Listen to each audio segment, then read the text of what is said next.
익산 일빛교회 장권능 목사입니다. 오늘은 가정의 달을 시작하는 5월과 함께 어린이날, 어린이 주일로 지키면서 원래는 절기적으로는 교회적으로는 오늘이 어린이 주일이고 다음 주가 어버이 주일입니다. 근데 저는 항상 이 어버이 주일, 어린이 주일을 맞이할 때마다 고민하면서 생각하는 게 세상에서 부모님들의 생일이나 피갑잔치나 칠순잔치는 날짜를 지나고 지키는 걸 나는 한 번도 본 적이 없습니다. 심지어 어떤 때는 한 달까지 땡겨서 칠순잔치, 팔순잔치를 하시면서 왜 교회 절기만큼은 어버이날이 5월 8일인데 한참 지나고 나서 어버이날을 지키는지 그게 또한 저는 궁금합니다. 그래서 그냥 누가 뭐라고 하든 오늘은 가정의 달의 의미를 두고 설교는 어린이 주일, 어버이 주일 이렇게 설교를 나눠서 할지라도 저는 마음적으로 5월 첫째 주 오늘을 어린이 주일 겸 어버이 주일로 지키는 것을 그렇게 더 정한 거니까 여러분들이 왜 우리 목사님은 어린이 주일이면 어린이 주일이지 어버이 주일이면 어버이 주일 왜 둘이를 같이 지킨대 이런 오해가 없기를 바랍니다. 저는 최소한도 교회 법이 세상 법보다는 앞서가야 한다고 생각하는 사람입니다. 심지어 죽은 제사도 지나고 나서 지내는 걸 한 번도 본 적이 없습니다. 근데 왜 꼭 교회에서만큼은 어버이날을 다 지나고 나서 꽃 따라주고 그나마 어버이 은혜라고 박수라도 한번 쳐주냐 그 말이죠. 별로 효도하지도 못하면서.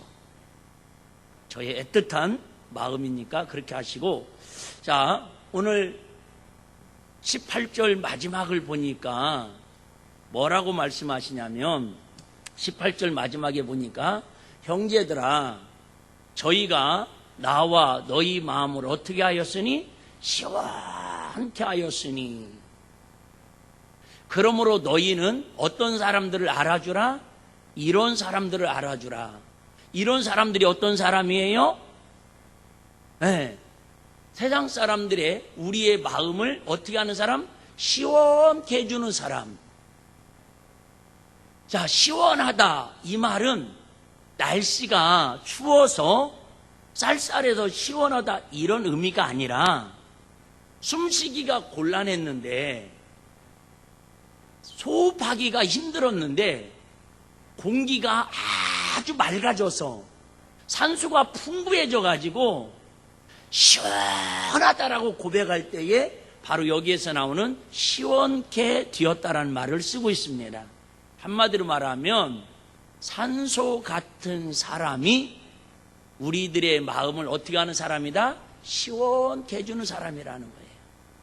5월 가정 행복의 달을 맞이하면서 우리 사랑하는 성도님들 가정 속에 이 나라 민족 속에 전 세계에서 힘들고 지치고 사투하는 그런 모든 나라와 선교사님들 사역 위에 하나님의 은혜로 말미암아 산소 같은 시원한 하나님의 은혜가 임하시기를 주의 이름으로 축복합니다.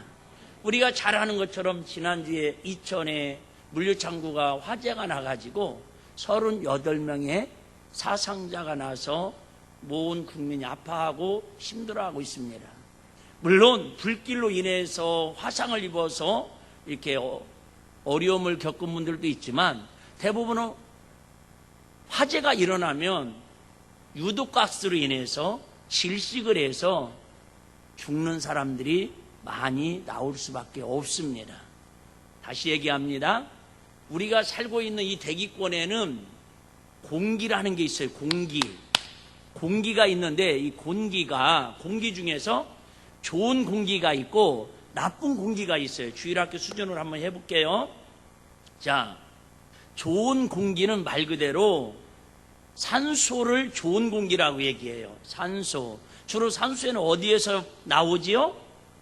나무나 식물에서 나옵니다. O2. 나무나 식물에서 그래서 가로수를 많이 심고 저 브라질이나 밀림의 아마존 지역을 우리가 좋아하는 이유는, 또 우리가 힘들고 암 환자들이나 이런 분들은 이게 산림욕을 가는 이유가 뭐예요? 나무에서 좋은 공기가 나오는 그 공기를 쓰면 폐가 시원해지고 우리 혈액순환이 잘 돼서 건강해지기 때문에 그런 치료법을 행합니다. 이게 공기 중에서 좋은 공기는 어떤 거라고요? 산소. 공기 중에서 나쁜 공기가 있어요. 그건 뭐라고 그러죠? 이산화탄소. 그래서 사람들이 이렇게 유해가스, 나쁜 공기를 만들어내면은 이 식물들이, 나무들이 이산화가스는 다 갖다 자기들이 먹고 좋은 산소를 우리에게 공급하여서 나무를 사랑하고 식물에 나무를 심자고 그러는 거예요. 자, 가정도 마찬가지고 교회도 마찬가지고 세상도 마찬가지고 이 우주 안에 살고 있는 모든 사람들은 크게 두 가지로 나눠진다라는 거예요. 어떤 사람이 있어요? 산소 같은 사람이 있어요. 자녀들 중에도 어떤 자녀들이 있어요? 산소 같은 자녀들이 있어요. 산소 같은 자녀들은 어떻게 한다고요? 부모님의 마음을 시원하게 해드려요. 산소 같은 아이들은 학교에 가서도 선생님의 마음을 어떻게 해드려요? 학생들만 해봐요. 중고등부 학생들은 학교에 가면 선생님의 마음을 산소 같은 사람은 어떻게 한다고요? 그럴 줄 알았다. 시원하게. 자, 시원하게 한다는 말은 뭐예요? 말 그대로 한마디로 말하면 꼭 필요한 사람, 없어서는 안 될 사람, 하나님을 기쁘시게 하는 사람, 부모의 마음을 급족하게 하는, 효도하는 그런 사람들이 바로 시원하게 해주는 사람이라는 거예요. 할렐루야. 그러면 반대로 우리 부모들도 우리 사랑하는 자녀들에게 마음을 시원하게 해드리겠죠. 한번 생각을 해볼게요. 자, 우리 아이들은 엄마 아빠가 열을 마음을 시원하게 해드릴 때가 언제겠어요? 1번 용돈 많이 줄 때, 2번 게임 마음껏 하라고 할 때, 3번 공부하지 말고 나가서 신나게 놀으라고 할 때. 언제가 가장 여러분의 마음이 시원해요? 1, 2, 3번이지 뭐. 1, 2, 3번.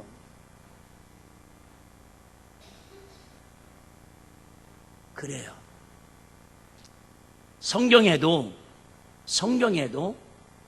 하나님의 마음을 시원하게 드리는 사람이 있고 하나님의 마음을 아주 답답하게 힘들게 한 그런 사람들이 있어요.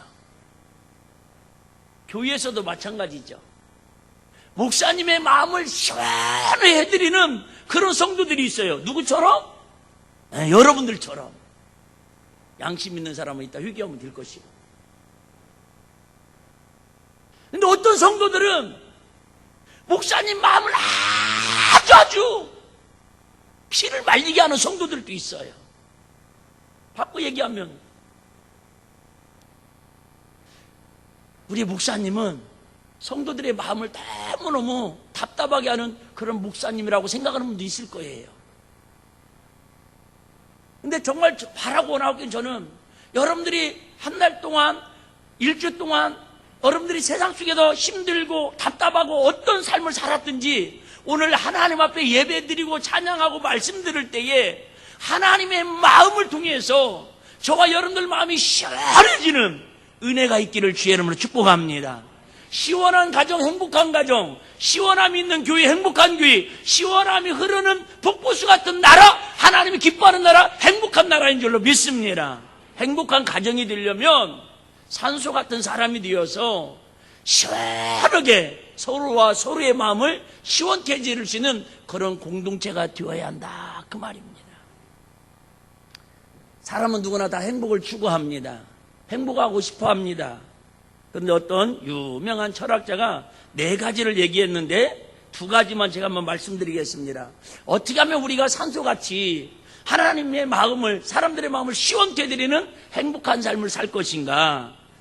4가지 중에 2가지만 말씀드릴 때 첫 번째는 여러분, 가슴 설레는 삶을 살아가는 거예요. 가슴 설레는. 왜 가슴 설레는 삶을 살아야 돼요?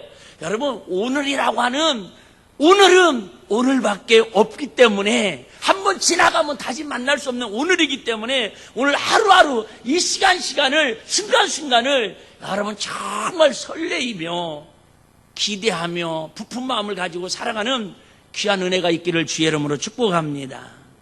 제가 몇 번 말씀드렸잖아요. 어느 날 하루살이하고 나비하고 아침에 만나서 데이트를 했어요. 그래서 열심히 데이트를 하다가 해가 넘어가니까 나비가 얘기하는 거예요. 하순아, 우리 해 넘어가면 엄마가 걱정하니까 집에 가서 밥 먹고 씻고 잠자고 공부하고 내일 다시 이 자리에 만나서 우리 또 내일 신나게 놀자. 오빠가 엄마한테 얘기해서 맛있는 반찬도 싸울게, 도시락 싸울게. 그러니까 이 하순이가, 하루살이가 뭐라고 그래요? 오빠, 내일이 먼고 하루살이에게는 내일이라는 게 없다라는 거예요. 그러니까 오빠 가지마 해도 그 말을 나비는 이해를 못하는 거예요. 여러분, 어떻게 보면 저와 여러분은 이 오늘이라고 하는 이 하루, 많은 분들이 그럴 거예요. 뭐 내년에 또 어버이주일이 올 텐데, 내년에 또 새로운 뭐 5월달이 올 텐데, 그런 마음을 갖고 사는 사람은 절대 우리가 행복지수를 높일 수가 없다, 그 말이에요. 오늘 듣는 설교가 처음이자 마지막인 것처럼, 오늘 만나는 저와 여러분들이 처음이자 마지막인 것처럼 항상 설레임을 가지고 그렇게 살아갈 때에 우리는 산소같이 꼭 필요한 사람, 상대방의 마음을 행복하게 해줄 수 있는 은혜가 있을 줄로 믿습니다. 그 다음에 두 번째는 여러분, 관계를 소중히 여기라는 거예요. 관계, 사위성이라는 거죠. 나만 생각하지 말고 지금 내 앞에 있는 상대방을 생각하라는 것입니다. 조금 전 나와 헤어진 그 사람을 생각하라는 것입니다. 그래서 퀴플러드로지라는 이 철학자는 용서를 통해서 자신을 구원하라, 이렇게 말합니다. 누구와 맺힌 것이 있으면 주님께서 원수인 나를 위해 돌아가신 것처럼 그 사람을 용서하라는 것입니다. 억울해도 용서하고 손해봤어도 용서하라는 것입니다. 그러려면 적극적으로 섬기는 삶을 살라고 말씀합니다. 아무리 생각해도 5월 가정의 달 하면 사실은 어린이도 생각나고 자녀들도 생각나고 부모님도 생각나지만, 그래도 5월 하면 가장 많은 사람들이 가슴에 생각나는 인물을 딱 한 사람만 꼽으라면 그 사람이 바로 누구예요? 어머니입니다. 아니라고 하는 사람들도 있겠지만, 우리 어렸을 때는 어버이 주일이 아니라, 어버이날이 아니라 어머니 날이었어요. 왜 우리는 아버지보다도 어머니를 특히 가슴에 평생 죽을 때까지 마음에 그리워하면서 살아가냐, 그 말이에요. 옛날에 그런 군부대 프로가 있었죠. 뽀빠 이상용 씨가 진행하는 엄마가 짠짠짠짠 보고플 땐, 그러면 막 그 병사들이 충성 헛싸 하다가 엄마 얘기 나오면 갑자기 눈물을 글썽글썽하죠. 근데 생각해봐요. 아빠가 보고플 땐 왜 왔대, 그 양반이? 왜 이렇게 엄마 하면 마음이 애틋해지고, 나이가 50이 됐든 30이 됐든 80이 됐든 돌아가셨던 살아계시든 엄마라는 단어만 들으면 마음이 왜 이렇게 애틋해질까? 그 이유는요, 당연히 아버님도 마찬가지지만 우리가 죽는 날까지 우리 기억 속에 깊숙이 자리 잡고 떠나지 않는 이유는, 이미 무덤에 묻혀서 어쩌면 뼈도 안 남을 시간이 흘렀는데도 불구하고 그 어머니를 잊지 못하는 것은 내 똥오줌을 치우고 배고픔과 추위를 해결해주고 내 슬픔도 기쁨도 함께한 그분의 희생과 사랑의 섬김 때문에, 즉 내 삶에 산소 같은 존재였기 때문에 우리는 남녀노소 나이를 불문하고 어머니를 그리워하면서 애틋하면서 살아갈 수밖에 없다, 그 말이에요. 아무리 아버지가 자식을 사랑하고 뒷바라지를 어머니가 뱃속에서 10달 동안 입덧하면서 정말 참고 그 산모의 진통을 이기고 그러잖아요. 할아버지들은 예? 손주들이 오면 올 때 10분만 반갑고 그 다음부터는 빨리 언제 가냐고 막 그런대요. 네.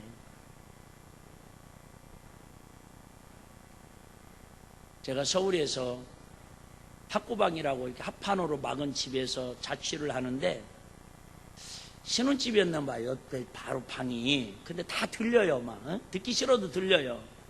그러면 이 남편이 출근했다가 퇴근해 오면은 초저녁에는요 얼마나 막 천국인지 몰라요. 부러워요. 막 도르륵 깍꿍 도르륵 깍꿍 막 그래가지고 내가 볼게 막 초저녁에는요 아빠가요 난리가 아닙니다.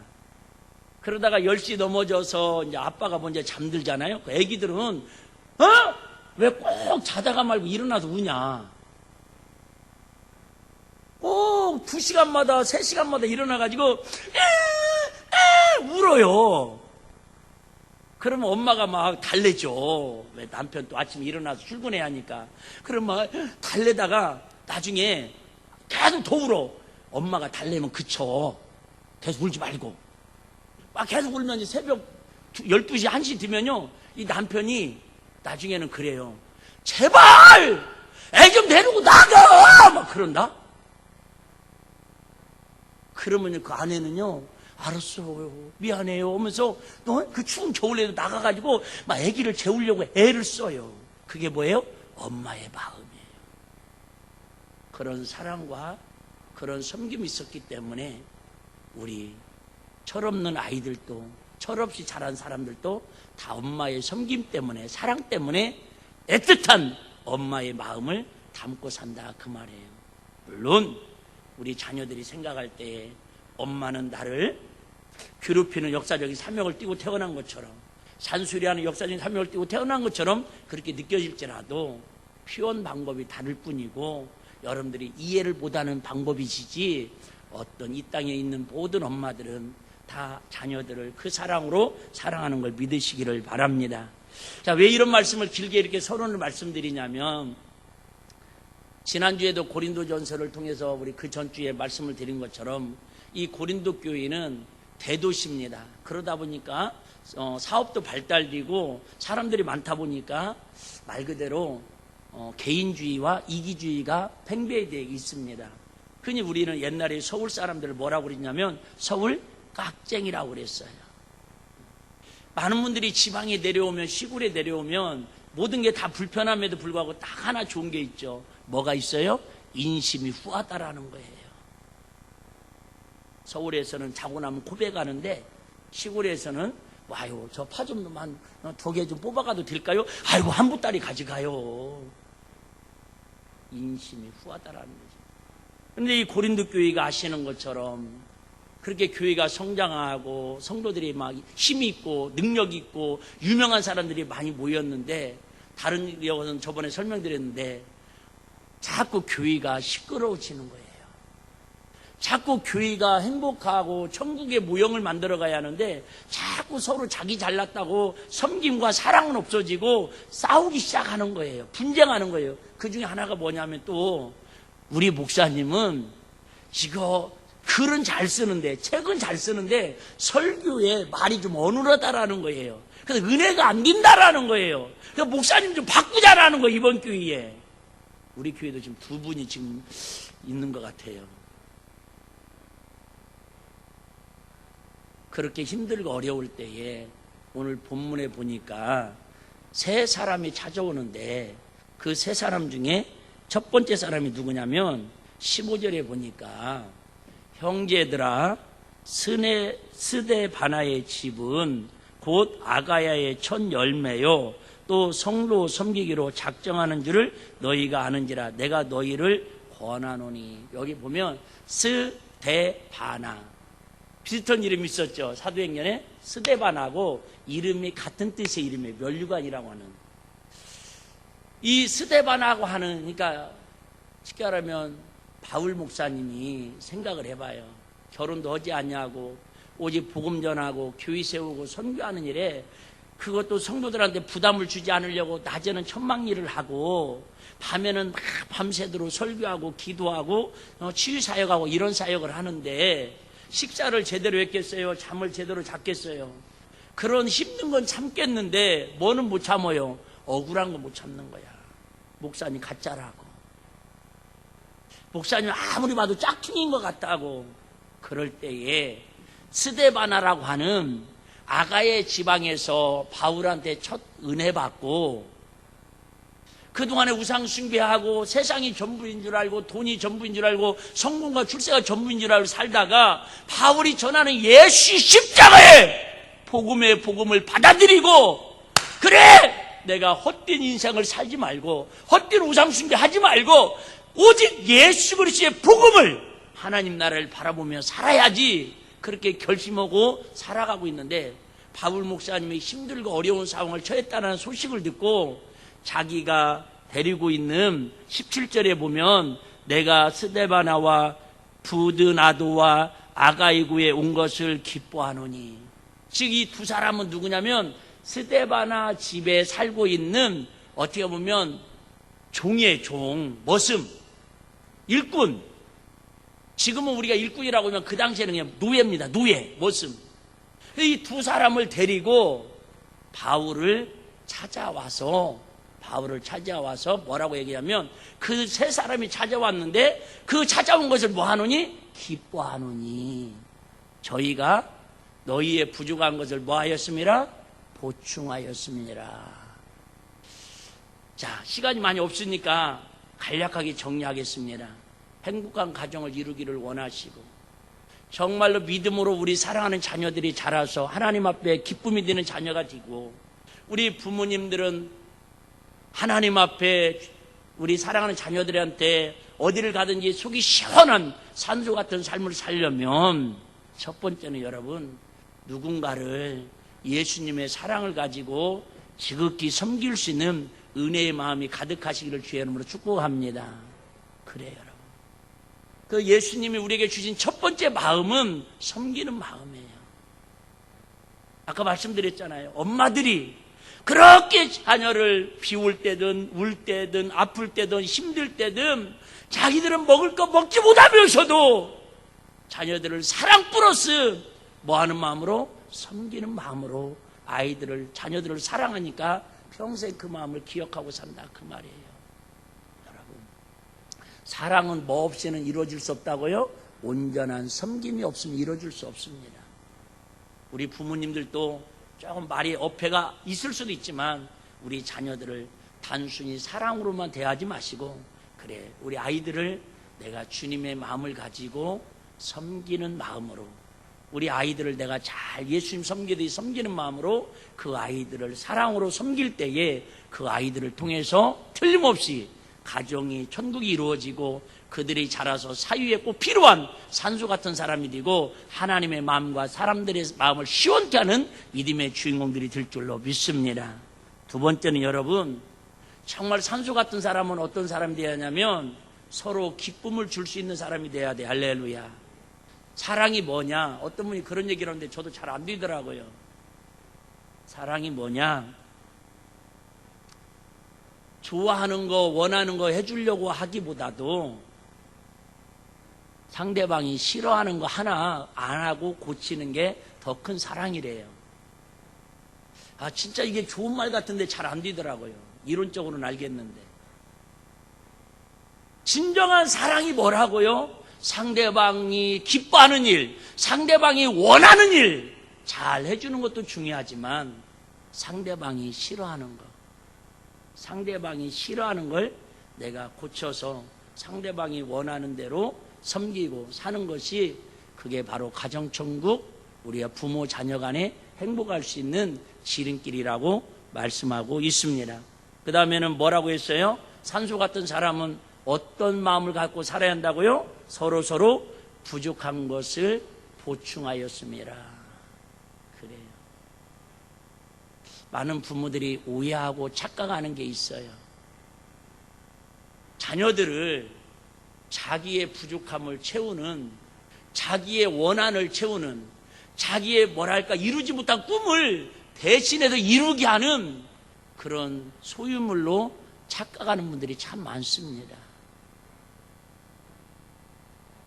근데 진정한 하나님이 기뻐하는 부모는 자녀들의 부족한 것을 채우는 사람이 하나님의 사랑으로 대하고 섬기는 걸 믿으시기를 바랍니다. 교회도 마찬가지예요. 교회도 마찬가지입니다.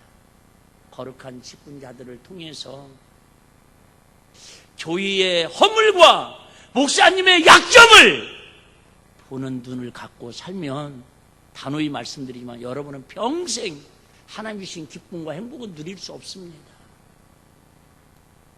내가 어떻게 하면 우리 교회의 부족한 부분을 내가 기도함으로 채울 수 있을까? 내가 정말 믿음으로 사랑으로 채울 수 있을까? 섬김으로 채울 수 있을까?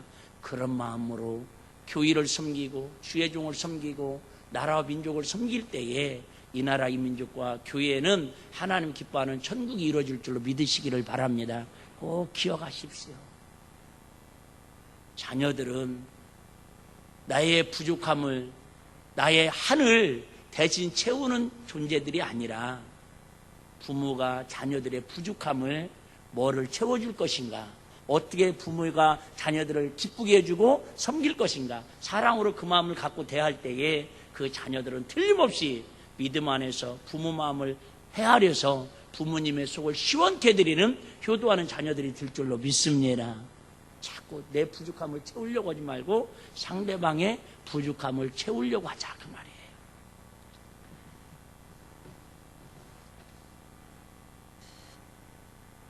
가장 살면서 힘든 것 중에 하나가 나를 비우고 다른 사람을 섬기는 겁니다. 사실 저도 설교는 이렇게 하지만 정말 어렵습니다. 분명히 내 건데. 예를 들면 이런 거지요. 좋은 대통령, 좋은 정치인, 좋은 경제인, 누가 좋은 사람입니까? 누가 꼭 사회에 필요한 산소 같은 존재들입니까? 대통령은 국민들의 부족함을 어떻게든 채워주려고 애쓰는 대통령이 존경받지 않겠습니까? 국회의원들은 주민들의, 시민들의 부족함이 뭔가, 애로사항이 뭔가를 채워주려고. 그러니까 우리가 지금 코로나 사태로 인해서 경제적으로 이렇게 힘들고 어려우니까 나라가 몇십 조씩 빚을 내가지고 지금 재난기금을 이렇게 시민들에게 나눠주고 나라에서도 나눠준다고 우리는 받아서 몇 푼 써서 좋을지 모르지만 나는 쟤네들 바라볼 때마다 정말 걱정돼요. 자네들은 아무 이유도 없이 대한민국에 태어났다는 이유만으로 거의 2천만 원씩 지금 빚덩어리 속에 살고 있다니까. 이번에 우리는 받아서 100만 원 자네들이 쓰는 거 아니잖아요. 어른이 받아서 아빠 내 거 내놔 그러면 그런데 정말 우리 자라나는 다음 세대들은 이 빚을 어떻게 감당할 것인지 나는 정말 가슴이 무너지는 것 같아요. 근데 어쨌든 왜 나라가 이렇게 무엄하다시피 해가지고 또 가구당 4인 가구 기준으로 100만 원씩 또 13조 이상을 휴경을 세워가지고 돈을 나눠준다고 그래요. 백성들의 힘들고 지치고 불편한 마음을 부족한 걸 채워주려고 그러는 거 아니냐 그 말이죠. 결론으로 말씀드리겠습니다. 여러분, 요즘 그전에는 고아원이라고 그랬는데 요즘 보육원이라고 그래요. 물론 코로나 때문에 요즘은 그런 것도 없지만 저희 교회도 한 2번 시도를 했는데 별로 안 좋아하더라고요. 그전에는 고아원이나 보육원에 사회단체에서 물건을 갖다 주고 선물을 갖다 주면 그렇게 좋아하고 그 후원들을 아주 우리한테 협조를 구했습니다. 근데 요즘은 웬만큼 좋은 거 아니면 쉽게는 우리가 추석 감사할 때 과일이 좀 나오고 성탄절 때 좀 이렇게 다과가 나와서 그걸 좀 이렇게 전달할 거고 알려봤더니 성인은 고맙지만 그런 거 안 해주셔도 됩니다 그러더라고요. 그들은요 어떻게 보면 일반 가정에서 자라는 아이들보다 더 좋은 옷을 입고요, 더 비싼 신발을 신고요, 더 좋은 메이커의 가방을 메고 학교를 다닌대요. 그들에게 정말 부족한 것은 부모님의 사랑이 그리워서 즉 관심과 정이 필요하지 물건이 더 필요한 건 아니다라는 거예요. 여러분, 나라에서 익산시에서 우리에게 선물권 기프트 카드 10만 원짜리 이렇게 한 장씩 가정마다 또 재난기금 100만 원씩 그 부족함을 채워줄 수는 있지만 우리 영혼의 갈급함은, 우리 마음의 갈급함은 경제가 어려워도 정말 세상에서 살기 힘든 저들에게 저들의 부족함을 물질로, 물건으로, 기부로 채워줄 수는 있지만 정말 저들 마음에 곤고하고 힘들고 아파하고 허무에 지쳐있는 저들의 마음을, 부족함을 채울 수 있는 힘은 오직 예수 그리스도 복음의 사랑밖에 없는 걸 믿으시기를 바랍니다.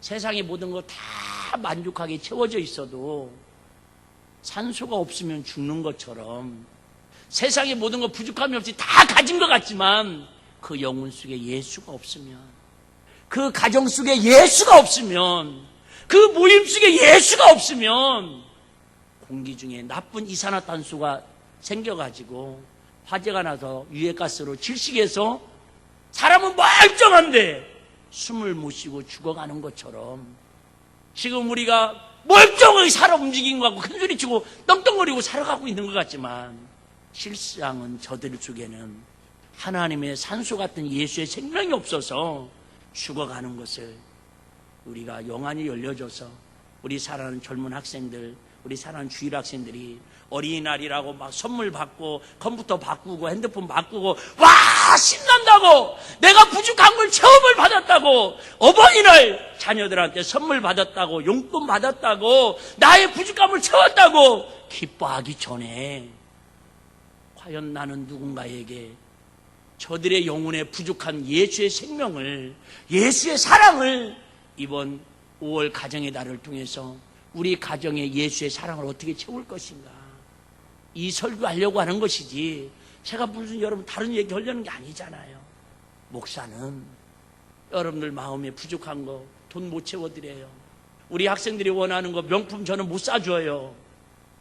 하지만 정말 여러분 가정 속에 5월 한 달 동안 여러분의 영혼 속에 예수의 사랑을 채우시고 하나님의 마음을 채우시고 스데바나 가정처럼 정말 하나님을 섬기기로, 주의 종을 섬기기로 작정한 것처럼 여러분 가정을 가정천국으로 세워가는 일에 내가 하나님의 사랑의 부족함을 우리 자녀들에게, 우리 부모님에게, 우리 일가 친족 권속들에게, 익산시 지역에 우리 일비교회가 그 사랑을 채우기 위해서 작정하고 기도하고 하나님의 은혜를 구할 때에 우리는 오늘보다 내일이 더 좋은 가정과 익산시와 이 나라 이 민족이 될 줄로 믿습니다.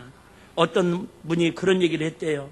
우리가 행복하게 사는 방법 중에 하나가 뭐냐면 이런 얘기를 했다고 그럽니다. 부모를 일찍 잃은 에드워드 보크는 10대 때 할아버지 품을 떠나 생업전선에 뛰어들었습니다. 할아버지가 어린 손자 보크를 떠나보내면서 이렇게 말했답니다. 보크야, 너는 어디를 가든지 내가 있는 곳이 이전보다 더 나아지도록 하는 데 힘써야 한다. 난 우리 주일 학생들이나 우리 학생들, 청년들에게, 우리 어른들도 마찬가지지만 꼭 이 말씀 전하고 싶고요. 저도 이렇게 살기를 원합니다. 내가 가는 곳마다 직장이 됐든 가정이 됐든 어떤 학교가 됐든 내가 어디를 가든 오늘의 내가 있었던 이 자리가 오늘보다 내일이 더 나아지는 그런 가정, 그런 직장, 그런 사회생활 되시기를 주의 이름으로 축복합니다. 이후 보크는 보스턴의 길모퉁이에서 신문을 팔면서 이 거리를 조금이라도 나아지게 해야겠다고 생각을 합니다. 신문을 팔면서 틈틈이 빗자루를 들고 거리를 쓸면서 여기저기 뒹구는 종이 조각과 담배꽁초를 치웠습니다. 세월이 흘러 에드워드 보크는 몇몇 직장을 거쳐 커티스 출판사의 사무실과 서적 판매장을 청소하는 사원이 되었습니다. 그는 구석구석을 티 하나 없이 깨끗이 청소하는 한편 판매원들의 일까지 도와주며 매출을 높이는 데 이바지했습니다. 그러다가 점원이 되고 판매부장이 되고 편집부장을 거쳐 마침내는 사장의 자리에 올랐습니다. 그는 자기 유익만을 추구하지 않고 각종 출판물을 농촌에 보급하기도 하고 여성의 인권 시장을 위해서도 힘썼습니다. 작정하고 사랑으로 섬겼습니다. 그리스도인은 이렇게 헌신되고 훈련된 섬김이 몸에 배어 있어야 합니다. 돈을 자랑하고 학벌을 자랑하고 재능을 자랑하기보다 그 돈으로, 그 지식으로, 능력으로 작정하고 이웃을 사랑으로 섬겨야 합니다. 하나님 나라의 사랑의 원리가 세상에 현실되게 하고 실현되게 하고 하나님께 받은 은혜를 이웃과 나누는 것이 성도의 책임입니다. 여러분들이 우리 일빛교회가 오늘보다는 내일이 익산시에 더 필요한 교회가 되기를 원하고 우리 사랑하는 자녀들이 오늘보다는 내일이 하나님 앞에 더 가까이 나가는 은혜가 있기를 원하고 우리 부모님들도 오늘보다는 내일이 우리 자녀들한테 더 존경받고 더 사랑받고 서로 하나님의 마음을 시원케 해드리는 내가 없으면 우리 가정은 안 돼. 내가 없으면 우리 일빛교회는 안 돼. 내가 없으면 우리 일빛교회가 없으면 익산시는 있을 수가 없어. 꼭 필요한 산수 같은 사람, 산수 같은 교회, 산수 같은 믿음을 가지고 하나님 나라를 세워가고 행복한 가정을 세워가는 믿음의 주인공들이 다 되시기를 주의 이름으로 축복합니다.